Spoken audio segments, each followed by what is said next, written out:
আলুর চপ আমাদের বাঙালিদের কাছে একটা খুব প্রিয় স্ন্যাক্স আইটেম। আর সেই আলুর চপ ঠিক কী পদ্ধতিতে রান্না করলে তার স্বাদ হবে একদম দোকানের মতো, আজকে আমি তোমাদের সেইটাই শেখাবো। বাই দ্য ওয়ে, আমি সুস্মিতা আর তোমরা দেখছো আমার চ্যানেল ইয়ামিস বাংলা। চলো রান্নাটা শুরু করা যাক। এই রান্নাটার জন্য আমি প্রথমেই এখানে 3খানা সেদ্ধ আলু নিয়ে নিয়েছি। এবার এই সেদ্ধ আলুগুলোকে আমাদের এইভাবে ম্যাশ করে নিতে হবে। আমাদের সমস্ত আলু ম্যাশ হয়ে গেছে।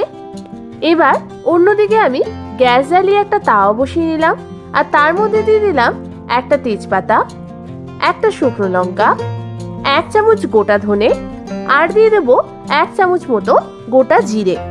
এবার সমস্ত কিছুকে আমাদের হালকা হাতে 2 থেকে 3 মিনিট ধরে ড্রাই রোস্ট করতে হবে। মশলাটা ড্রাই রোস্ট হয়ে গেলে এটাকে আমি ঠান্ডা হতে রেখে দেব কিছুক্ষণের জন্য। তারপর ড্রাই রোস্ট করা মশলাটাকে আমি মিক্সার গ্রাইন্ডার জারের মধ্যে দিয়ে দেব।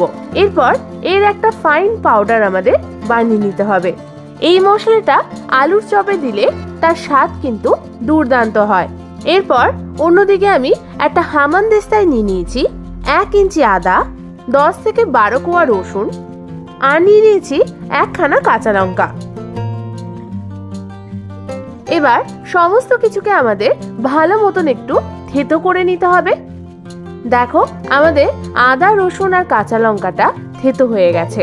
এবার আমি অন্যদিকে গ্যাস জ্বালিয়ে একটা ফ্রাইং প্যান বসিয়ে নিলাম আর তার মধ্যে দিয়ে দিলাম 1 টেবিল চামচ পরিমাণ মতো সর্ষের তেল।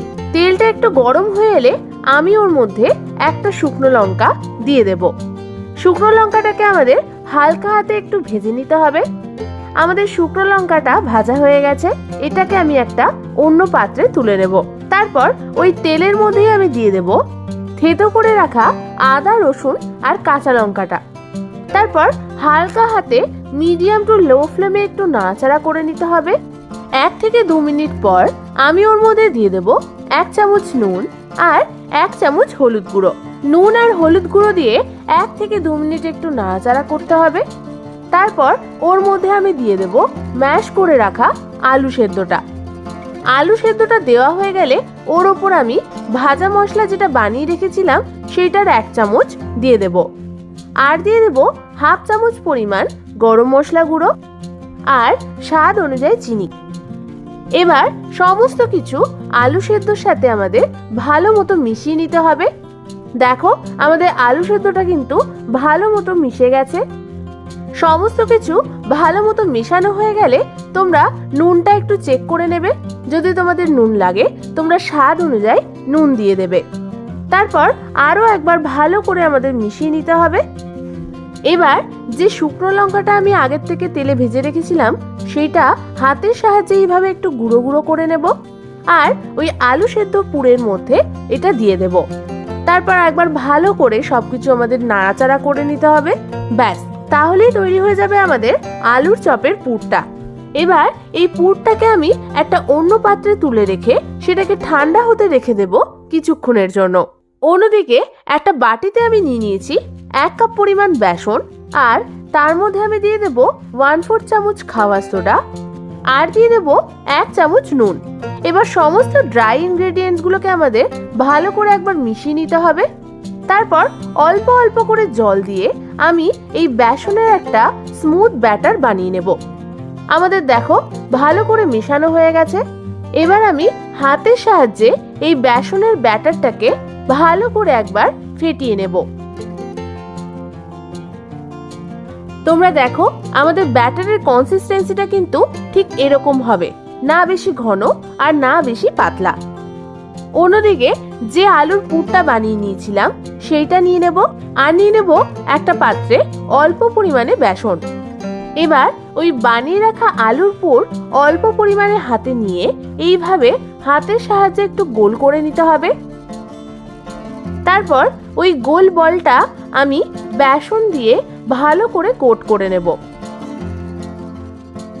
ভালো করে বেসনে কোট হয়ে গেলে এইভাবে 2 হাতের সাহায্যে একটু চেপটে নেব। দেখো এরকম চ্যাপটা মতো গোল শেপ হয়ে গেছে।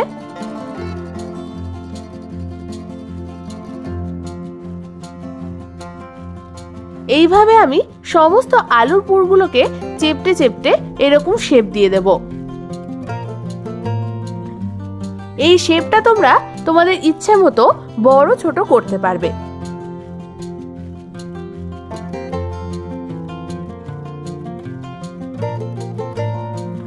এবার অন্যদিকে আমি গ্যাস জ্বালিয়ে কড়াই বসিয়ে দিলাম আর তার মধ্যে আলুর চপ ভাজবার জন্য সর্ষের তেল গরম বসিয়ে দিলাম। এবার আমি বানিয়ে রাখা বেসনের ব্যাটারটা আরো একবার ভালো করে ফেটিয়ে নেব। এবার তেলটা গরম হয়ে গেলে প্রথমে একটা আলুর পুর নিয়ে বেসনে ভালো করে কোট করে আমি তেলের মধ্যে ছেড়ে দেব। তারপর খুন্তির সাহায্যে ভালো করে নাড়াচাড়া করে আমি চপটাকে উল্টে দেব। এইভাবে এক এক করে আমি চপগুলোকে তেলের মধ্যে ছেড়ে দেব। এরপর আমাদের মিডিয়াম ফ্লেমে আলুর চপগুলোকে ভেজে নিতে হবে যতক্ষণ না হালকা ব্রাউন কালার হচ্ছে। এক পিঠ ভাজা হয়ে গেলে খুন্তির সাহায্যে আমি অন্য পিঠ এইভাবে উল্টে দেব।